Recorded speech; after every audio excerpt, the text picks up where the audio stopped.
Hello and welcome to this week's edition of GSB TV. I'm Chris Barnes. With me today, Tyler Schmidt, and we're here to talk to you today about sales promotions.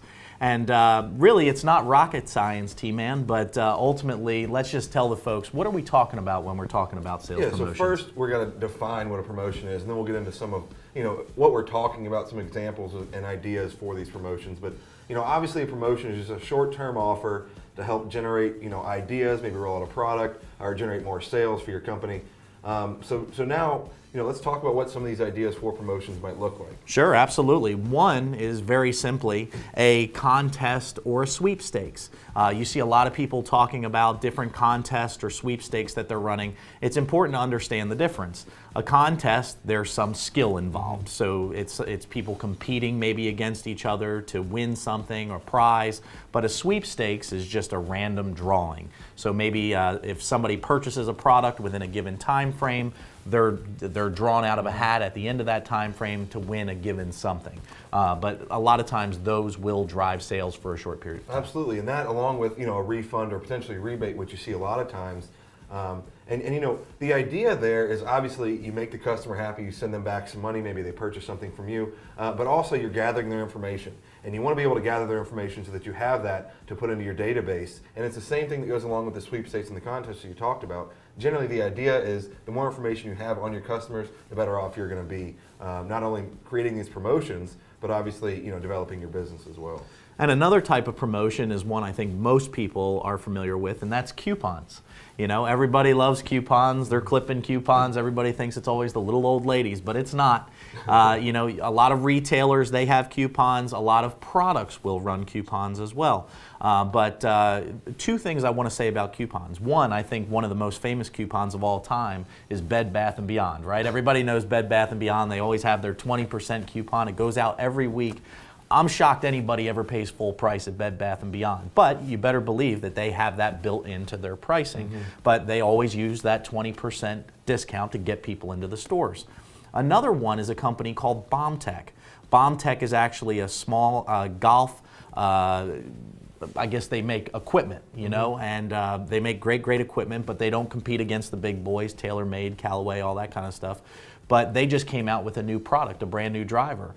Most companies, when they come out with new products, they price it really high, and then people wait for it to get old and go on sale. Right. What they did is they came out with a brand new product and said, you know what, 15% off right away. We want to get it in the hands of the consumer. So they used a coupon or a coupon code to drive people to a brand new product. So something to keep in mind. Yeah, absolutely. And it's interesting that you pointed out, a lot of times what these companies are doing and what, we want these small business owners to do as well is make sure we're building that price into the product along with these promotions. And the last one that we want to talk about is, the premiums or self-liquidators. And I think the biggest idea of the premiums or self-liquidators is that your client or your customer purchases something from you, and then they get something additional with it, like a bonus or an additional gift. And so we're looking at an example, something as simple as McDonald's, what they do with just a Happy Meal. Yeah. And they include a small little gift or present inside little of toy, there. yeah. And it's something that maybe you can increase the cost a little bit to help just put that little extra thing, in the gift, but it makes the customer extremely happy. And so it's one of those things that helps go along with promotions as well, that it helps enhance your brand also. So. We've talked about those 4 different types of promotions, and generally, those promotions fall under 2 different categories. So do you want to talk about the first one a little bit? Sure. So the first category would be just to be proactive. They are proactive sales promotions. And very simply, like I said, it's not rocket science. These are just promotions that you're doing to gain market share. You're doing them to create a client base, to go ahead and drive sales, drive revenue, get in front of more people. But there really isn't any other reason above and beyond that. But the other one, there is a reason, and those are your reactive, right? Absolutely. Yeah, absolutely. So we talk about the proactive, you're being up front. You're the one rolling out this type of promotion, and generally, it's to try and get a product out there for the first time. Now you talk about a reactive promotion. Maybe you're being reactive to another competitor, to another company that rolled out a product that maybe has a little bit better price point, and so you got to run some sort of promotion to make sure that you're staying competitive, to make sure that you are, having a good market share there. And then also, being reactive to maybe needing to create some short-term revenue. Maybe your revenue numbers are down a little bit. for the first quarter, or for the second quarter, or maybe there's a blip in the economy, and you can be reactive, create a promotion, and obviously help get those numbers up as well.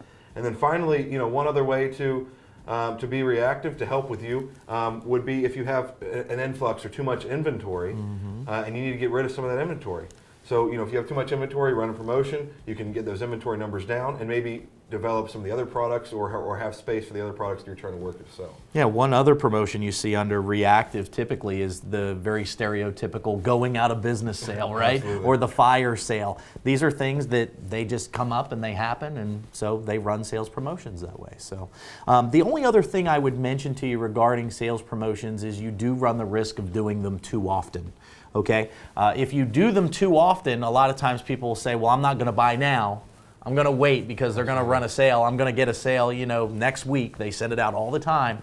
So you always have to be careful. You might run the risk of doing it too often as well. So, folks, we really do appreciate you joining us for another edition of GSB TV. And, of course, we look to have you back next week for another great edition. So thanks again for joining us. We'll see you then.